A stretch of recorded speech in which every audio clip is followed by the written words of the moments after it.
Sportsline Podcast here on the CHCH multimedia platform. I'm Bubba O'Neill. Hey, I'm always proud to brag. Who doesn't want to brag? The Golden Horseshoe is a hotbed for winning teams, athletes, executives, as well as events. Now, following a dynamite execution of hockey's Senior AAA championship in Dundas last year, well, in just over a month, the trophy that has been contested for since 1908 will once again be up for grabs at Flamborough's Harry Howell Arena. To chat about the 2025 Allan Cup Challenge is one of the most respected sportsmen in our region. And of course, when it comes to hockey, Don Robertson, I love bringing you in here. Not only do you have a history of knowing what you're talking about, you've experienced it all, my friend. Thanks for joining us. Bob, it's always wonderful to be here. I'm telling you, hey, Dundas Real McCoys, of course, we saw it here on CHCH just about a year ago. In front of your home crowd, in your own rink, winning a national championship. But of course, when you win, you become the champion, and everyone is pointing at you. And this year, even though you're in contention, it's been a little difficult, hasn't it? Yeah, we suck most of the year. We didn't have the success we hoped for, but it's attendance driven, right? I mean, thanks for the accolades. But we're back-to-back Allan Cup champions, and we struggled a little bit last year as well for the same reason. Our guys play a lot of hockey. So when you're in a national championship and the guys got to give you a commitment till almost the 1st of May, it's hard to make November and December really relevant. And we were already in the tournament as past champions. So we knew we were going to the Allan Cup. So you don't exactly have to be in first place all year. Wentworth, they were in first place. They didn't run the table, but we beat them once, and it was the last game in overtime. And Stony Creek are always strong. They'll be in the Allan Cup again. And, of course, we're in the playoffs. We'll probably chat about that for a second. But, we didn't – our biggest challenge was attendance. Our players are okay. It was just getting them all there. And we had our best group of the year this past Saturday night in Stony Creek when we were fortunate to beat them 5-1. And that would be that's a semifinal game to get you in. Obviously, as you said, you're in already, but you're looking to win the Robertson Cup once again as well too. So let's go to the regular season here. A couple of names I want to bring up here, and I think that stand out for you. Some of the high moments. Brad Bonello with a 10-point game. That's incredible. Yeah, Bones can really light it up when he gets an opportunity to, and you can really tell from the bench if he's going to be going that night. And if he's going, he's a handful to stop. And he got a natural hat trick in one shift. Come on. He did. I don't think I've ever seen that before. Who gets a natural hat trick in one shift? It's incredible. Let alone a period. He did it in one shift. Well, I thought, I guess with the good things are going, you didn't want to, or someone hey, take a seat on the bench? Well, we didn't get a chance to get him off. And then you get to the point, why take him off? Wow. He's going to score every 30 seconds or 25 seconds. So yeah, that's a tough one for the goaltender and the opposing head coach, I'm sure. Yeah, no, they weren't happy. In goal, Mike Mole. And I know you've balanced some other goaltenders as well too, but Mike Mole again was a winning goaltender if I remember correctly in the championship game last year. No, Ryan DeMello was. That's right. Mole didn't play. He hurt his knee in the last playoff game. That's right. That was very concerning because we knew DeMello was a good goaltender, but he's not Mike Mole. And Mike Mole has a stigma with the Real McCoys as being very hard to beat, rightfully so. And Molesey has been playing goal as junior since, I think, 2000. He's in his 40s, is he not? Yeah, early 40s. And he's in tremendous shape. I mean, these guys the guys are getting older. They take care of themselves so much better than back in the 80s when, they were having a butt between periods in the dressing room, right? And so the world's changed so much. But Mike Mole has never missed a fundraising event, a Cactus Festival parade. Whenever we say we're going to do something within the community, and we hang on to that, we're more than just a hockey team. Mike Mole loves it. And he participates in everything. We had an afternoon game he came to. His wife and his beautiful kids were there. And he is the perfect senior hockey player after a pro career.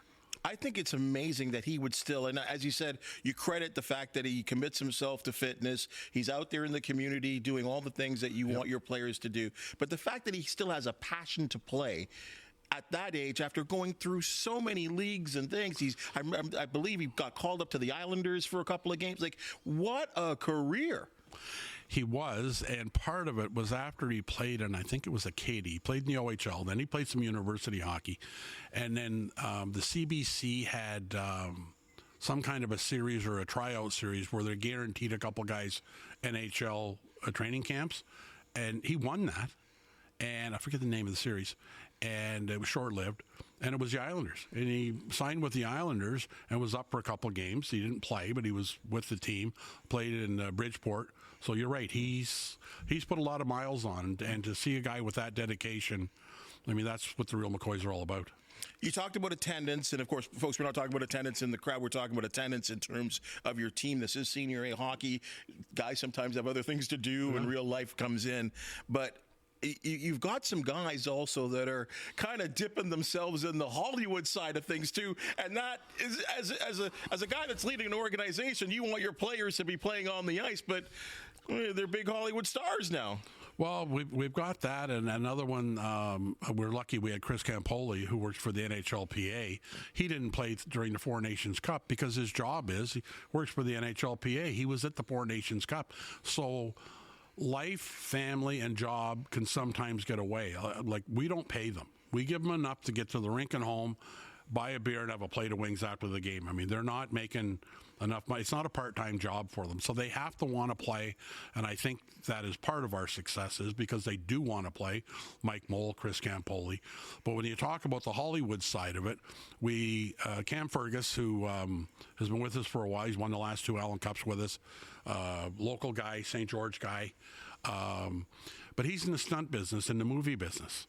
And the fact that he's a hockey player, when they're going to make a hockey movie or a hockey series, Cam Fergus is the guy they call.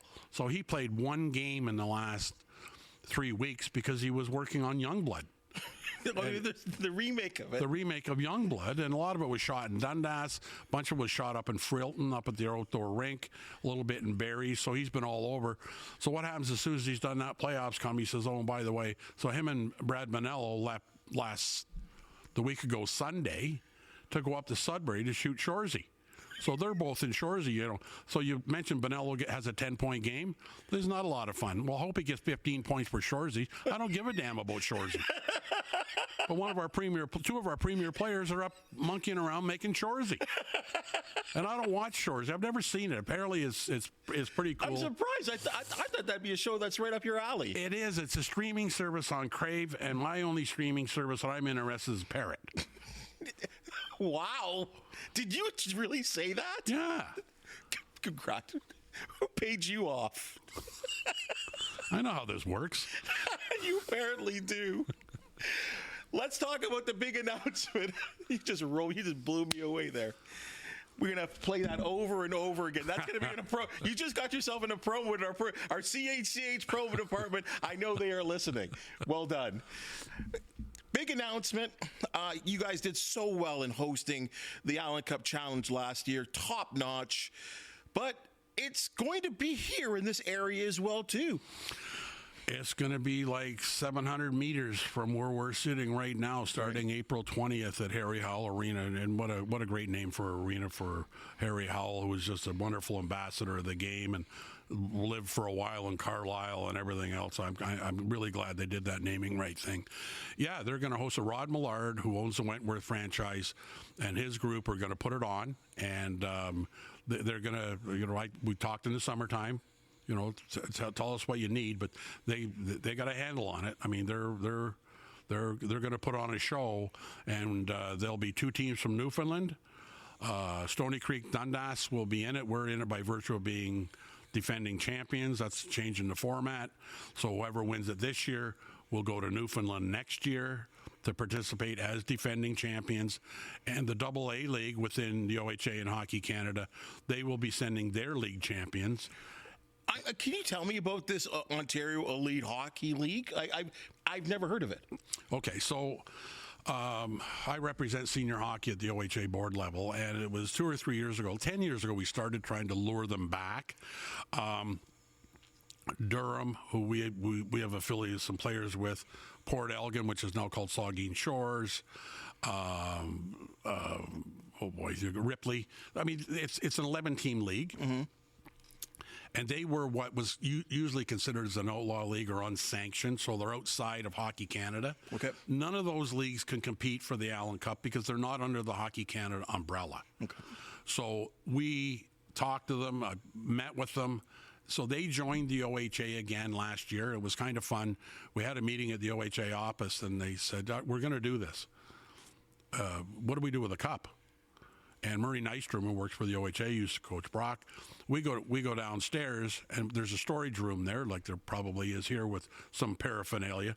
And the Hugh McLean Cup's there. These guys are looking at, the one guy's from Port Elgin and saying, Port Elgin won. The other guy's going, well, Durham won this. Like so they have a tremendous history with the OHA. Right. And so as a bit of a bonus this year, because we thought we were getting a team from British Columbia that they're paying their own way to get here, so it's an expensive proposition. They'll probably go to Newfoundland next year. I don't know how they think that's any closer from Powell River to Newfoundland or wherever they're coming from. In any event, so they were afforded the opportunity to join too, and they will be permitted to pick up half a dozen players to strengthen themselves because they're a AA league and it's a AAA championship. So when we do that, and the committee that I sit on, and Rick Richardson is our commissioner, and Mark Tuck is the executive director of the OHA, and Ivan from Newfoundland. There's a committee that run the Allan Cup now. So to strengthen teams and to broaden the reach, AA leagues can now challenge for the Allan Cup, hence the name the Allan Cup Challenge. And if they're drop down, if they're a AA league, we let them strengthen. We did that last year with Newfoundland, and the last 2 years with Newfoundland, and the Dundas Real McCoys beat them both times in the finals. First year in overtime. Last year wasn't quite as exciting because we were way up, like we beat them 5 or 6-2 or something like that, But do you think, and again, this will take time. This is no different than any other league or any other sport, where you can't see a time where that AA league can compete with the AAA team, AAA teams as well too, in some time. Yeah, sure. But the AA league again, I have a bit to do with them because as a senior rep at the OHA board, they're quite content. I mean, they call themselves a small town hockey league. Like, they have restrictions on population. Like, we couldn't get in their league. Dundas couldn't get in their league. There's too many people in Dundas. I know we're part of Hamilton, but, if we were under 20,000, we could probably get in their league. Right.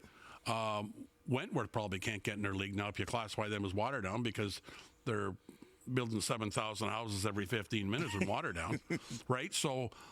But they have a comfort zone in Durham and Tavistock and everything else. They have a very competitive league, so it's working for them. Do they want to try and go to the next level? Well, what might happen out of that, Bubba, is a couple of their teams get real strong and say, maybe we should go up to the AAA league.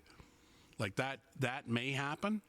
And I know they're looking at expansion now, so they may add 2 or 3 teams next year. Pardon me, but our goal is to have them have a real good, strong, competitive league like we want to do. I think that's fabulous, because I think at the end of the day, I think if you're the Ontario Hockey Association, the more AAA, I shouldn't say AAA, the more senior hockey being played across the province, the better. More teams, the growth is good. It is, and there's a couple unsanctioned leagues. The one of them I find a little bit of humor in, because they call themselves minor pro, and they have restrictions on how many pros they can have. I think they can only have 3. So, but they market whatever way they want to. They can't compete for the Allan Cup unless you're a member of Hockey Canada, and in the OHA through the OHF, you can't compete for the Allan Cup. And the Allan Cup, as you noted, has been competed for since 1908. The actual Canadian Championship started in 1891 when they competed for the Stanley Cup. So the Ottawa Silver 7 won it, Yukon won it, and then it got competitive. Montreal started, and Toronto started paying players. They got kicked out of the Canadian Amateur Hockey Association and took the Stanley Cup with them. So then senior hockey then started competing for the Allan Cup. Sir Montague Allen out of Montreal, who was an industrialist. I think it's a wonderful thing that this continues to go on, this tradition that is happening here.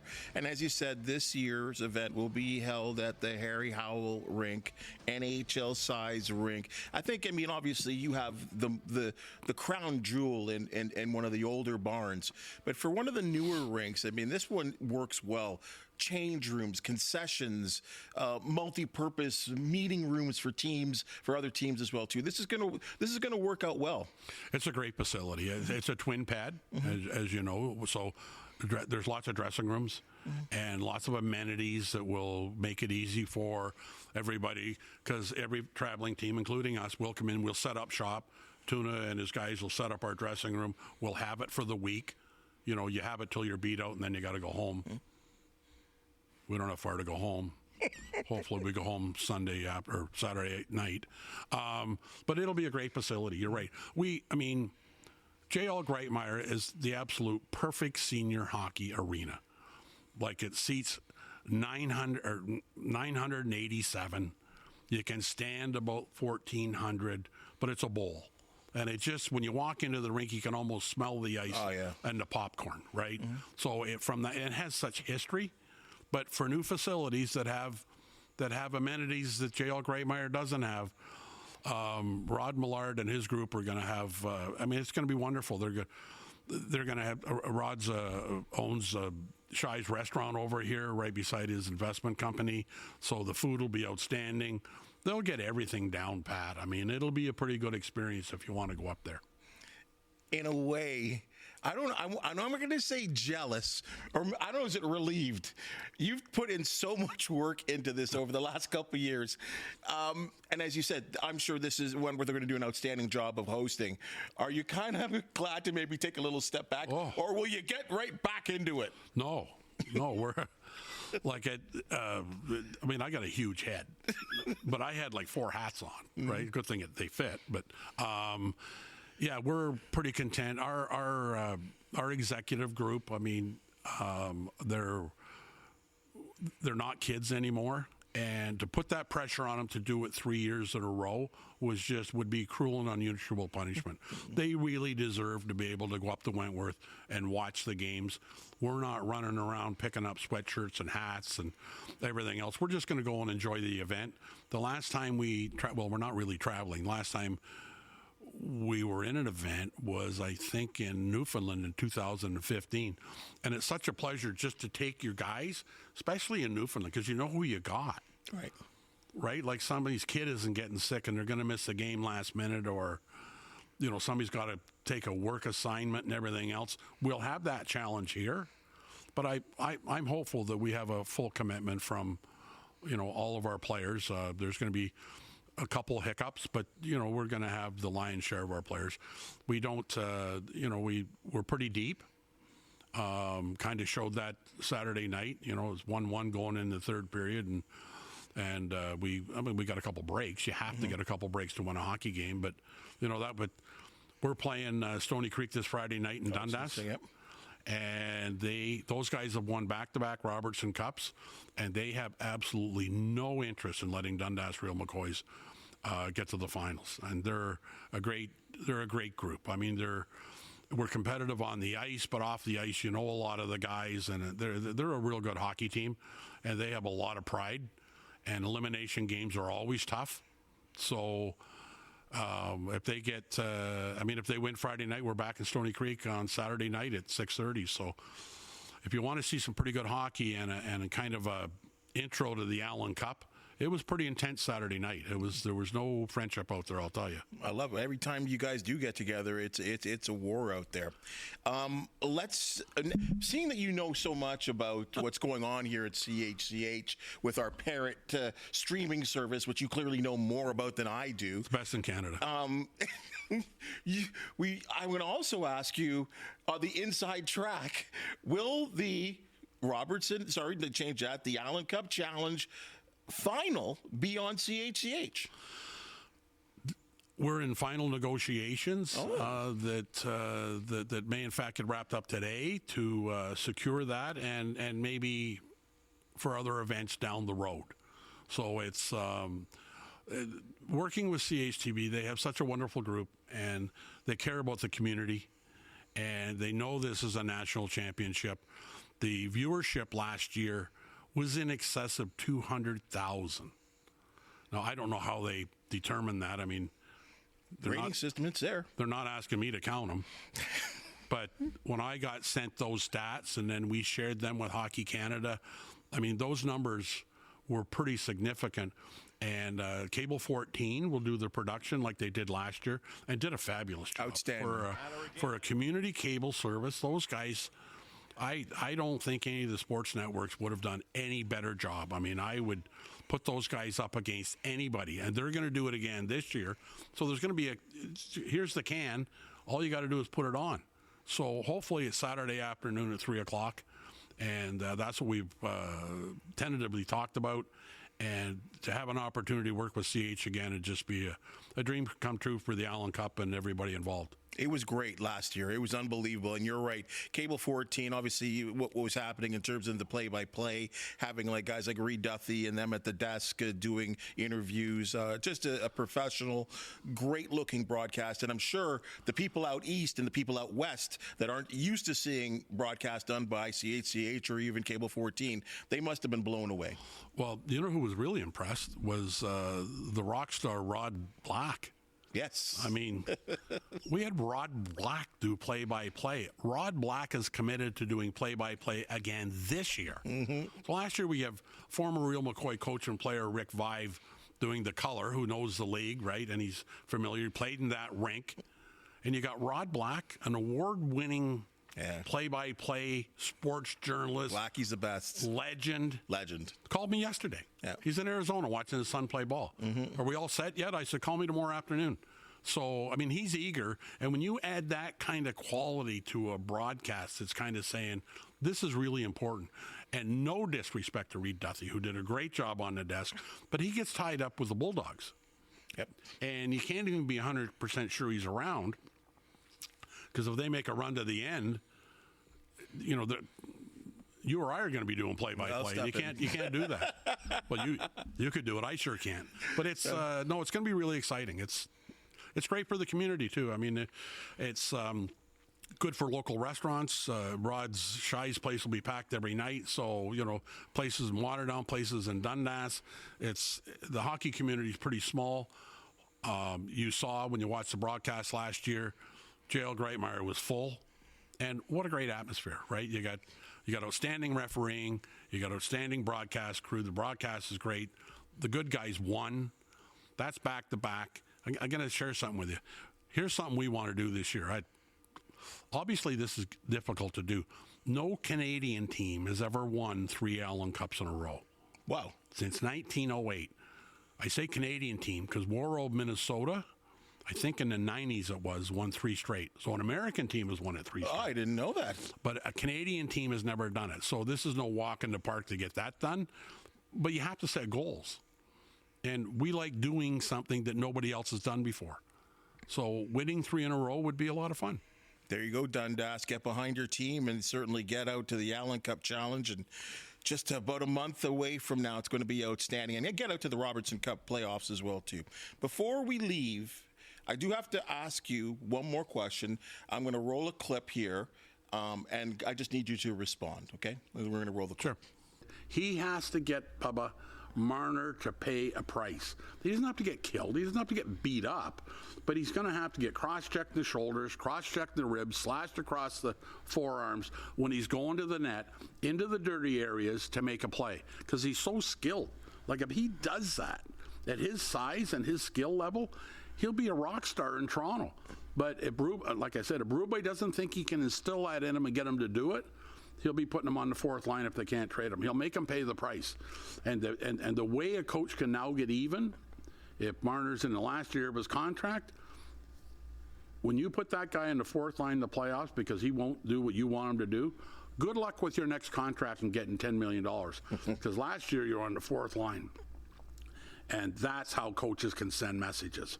Sit them out, put them on the 4th line in the contract year. That's the leverage Berube has. Now, you said on this very podcast, we heard you there. You said that Craig Berube Berube, if he worked his magic, that, as you said, Mitch Marner would be a rock star. He's been outstanding this year, and it makes me wonder why they haven't signed the guy. Now, he said, look, we're not going to do any contract talks in between the season, but give him his money, don't you think? What part are you astonished at? The fact that I nailed it? You did nail it. That's what surprised you? Because it surprises me when I get something right, but I can understand that. I don't. There's always been something with Marner and the Leafs and negotiations and the advice he gets. Mm-hmm. I don't know anything more about it than what I just said, but the rumors I've heard that their negotiating side are hard, and he's not going to get paid more money than Austin Matthews in Toronto. He's not, and the fact that Toronto was prepared to trade him for the kid that went to Dallas, Rantanen, that speaks volumes, right? Rantanen's a pretty good hockey player. He is. Marner will get as much as humanly possible if he does well in the playoffs. Oh. Because he is not, and everybody does that. They compare Marner's stats to Rantanen in the playoffs. You compare the money he wants. Here's the guy's playoff stats. Here's Marner's playoff stats. If Berube can keep him going, and Berube's a smart guy. I like those tough old gnarly guys that are coaching now, right? There's not many of them left. You know Berube's saying, if you knock this thing out of the park in the playoffs, along with what you're doing in the regular season, you'll make yourself $20 million more over the life of the contract. Because he'll get another probably $2 million a year if he can prove he can be an asset and take them or get them close to the promised land. The problem that the Leafs have got this year, which is a story for another podcast, is they are in a division that's impossible.